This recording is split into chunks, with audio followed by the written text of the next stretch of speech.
Halo semuanya, perkenalkan nama aku Muhammad Nusrati Prabowo dengan NIM B400240059. Jadi di sini untuk video kali ini kita akan membahas mengenai goals atau life after graduation goal. Nah, di sini aku udah ngeprint posternya juga. Nanti kita jelasin lewat ini ya guys, di TV layar situ aja.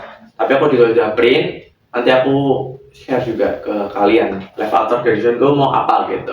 Oke, langsung aja kita bahas. Ya, jadi udah aku kenalin ya, namaku Ardi Prabowo. Bisa kalian panggil Ardi, bisa kalian panggil Prabowo, bebas. Nimku ini. Nah, aku sekarang kuliah di Universitas Muhammadiyah Surakarta. Dan ini salah satu tugas.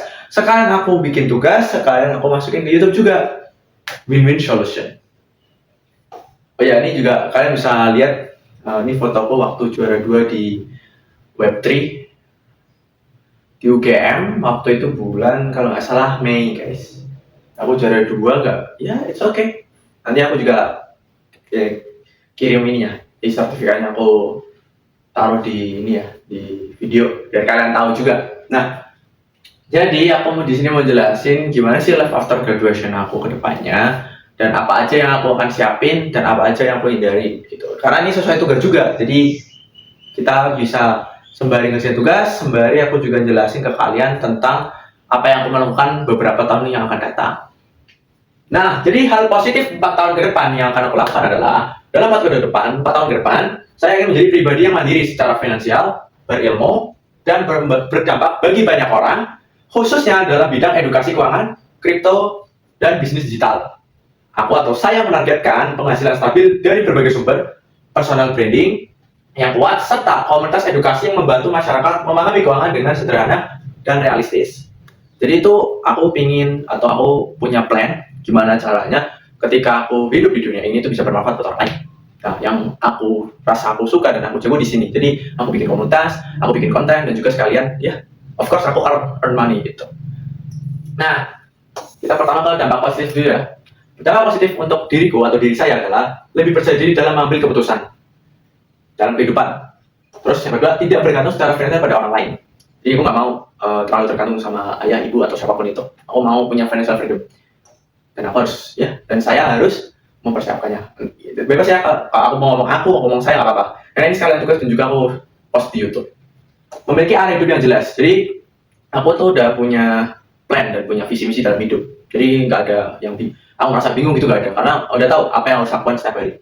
Bisa membantu keluarga dan lingkungan sekitar. Jadi dampak positif yang aku ingin outputnya, dampak positifnya adalah bisa bermanfaat untuk keluarga dan juga tetangga-tetangga dan teman-teman lainnya. Of course ya, nggak mungkin dong ya kali egois masa buat aku sendiri kan, it's not me, oke? Nah, menjadi pribadi yang disiplin, bertanggung jawab, dan visioner. Jadi kedepannya aku mungkin ya reiterasi biar lebih disiplin dan juga lebih bertanggung jawab atas apa yang aku lakukan selama ini. Nah, cara caranya gimana? Hal positif yang tadi kita udah bahas dengan langkah nyata, of course ya. Untuk mencapai tujuan itu, saya melakukan langkah-langkah berikut. Konsisten belajar tentang kripto, forex, bisnis, dan teknologi. Aktif membuat konten edukasi di media sosial, contohnya kayak sekarang. Membangun dan mengembangkan circle belajar bareng. Itu komunitasku yang namanya circle belajar bareng. Kalian juga pantauin di YouTube-nya circle belajar bareng. Nah, menjual produk digital dan mengasah skill sales serta komunikasi gitu. Jadi biar ya earn juga, terus learn juga, dan juga bisa dapat networking kan lumayan. Kalau gitu sih kalau aku ke depannya. Selanjutnya hambatan apa sih yang kayaknya aku bakal hadapi gitu.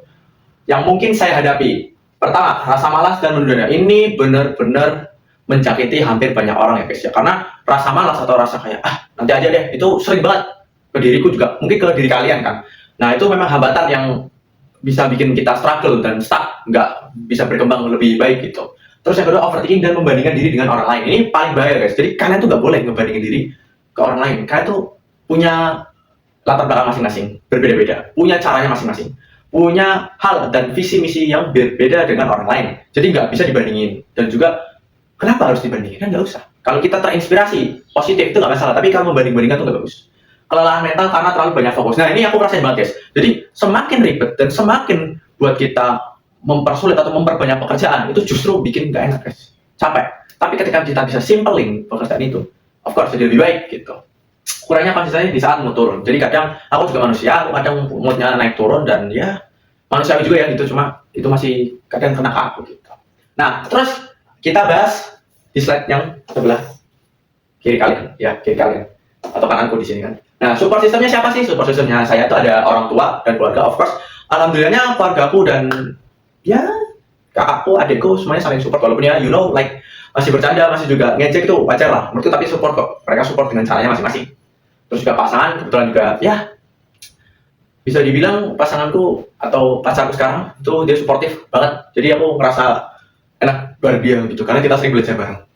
Nah, ini juga teman perjuangan juga ada, alhamdulillah, walaupun memang nggak seintens itu, tapi aku punya. Nah, komunitas kripto dan edukasi, dan kebetulan ini aku selain punya komunitas circle belajar bareng, aku juga ikut di komunitas namanya Kripto Solo Raya gitu. Nah, yang paling penting sih diri saya sendiri yang terus berusaha berkembang, karena support systemnya kan ketika diri kita tahu kalau misalnya mau jadi lebih baik, apapun pasti dilakuin gitu guys.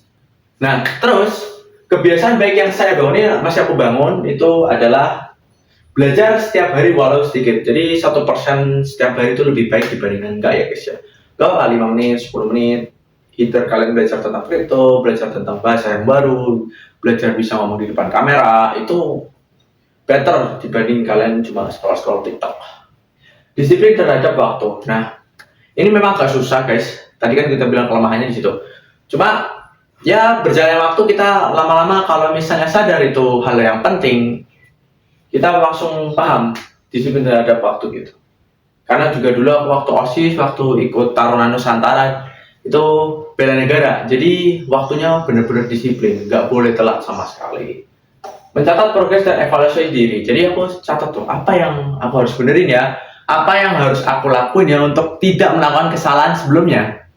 Jadi aku catat dan aku evaluasi diriku untuk menjadi lebih baik.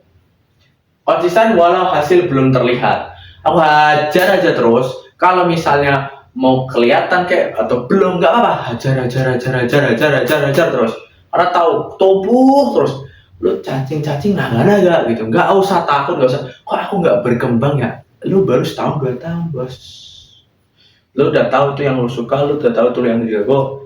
Kenapa harus takut? Nggak usah. Kenapa harus kayak, aduh, ini kayaknya bukan aku banget. Konsisten lah. Kalau kamu udah punya pilihan dan itu kerasa benar, ya lakuin aja. All the way. Gitu. Menjaga kesehatan fisik dan mental. Nah, selain kita harus bekerja terus-terusan dan juga ya belajar dan lain sebagainya, kesehatan mental dan kesehatan fisik itu juga harus dijaga ya guys ya. Kayak aku ya tetap workout, terus juga secara mental aku sering ngobrol sama teman-teman, volley bareng, sosialisasi, jadi mental dan kesehatan fisikku tuh terjaga gitu karena udah kebiasa. Dan yang terakhir nih, kebiasaan buruk yang harus saya cut off secepat-cepatnya, karena ini bakal ngaruh banget ke produktivitas. Pertama itu menunda pekerjaan penting, itu kita harus cepet guys. Ini aku ngerjain ini aja ya guys ya, sorry to say sebenarnya karena banyak kegiatan tapi aku tunda-tunda terus, itu kesalahanku. Jadi aku harus kerjain sekarang, aku all the way, aku lakuin yang terbaik. Yang kedua, begadang tanpa tujuan yang jelas. Kadang aku tetap begadang, cuma jarang-jarang lah. Tapi itu, aku kalau begadang kok tujuannya kurang jelas tuh, kayak wah gimana ya, buang-buang waktu gitu loh. Kecuali aku begadang, aku ngerjain sesuatu, better lah gitu.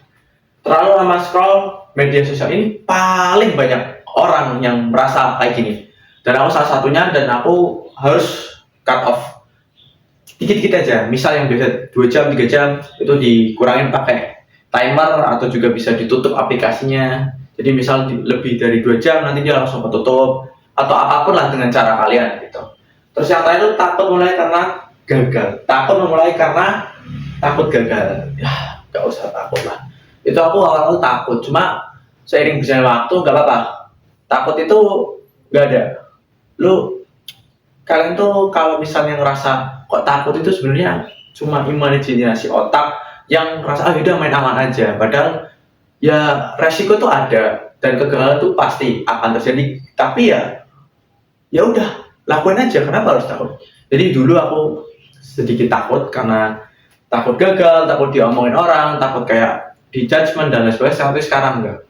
Bagus malah di judgement. Artinya aku belajar jadi lebih baik. Nah, gitu aja konten kali ini. Sekalian aku bikin konten di YouTube dan juga aku ngerjain tugas personality development. Kurang lebihnya mohon maaf. Aku tutup. Wassalamualaikum warahmatullahi wabarakatuh.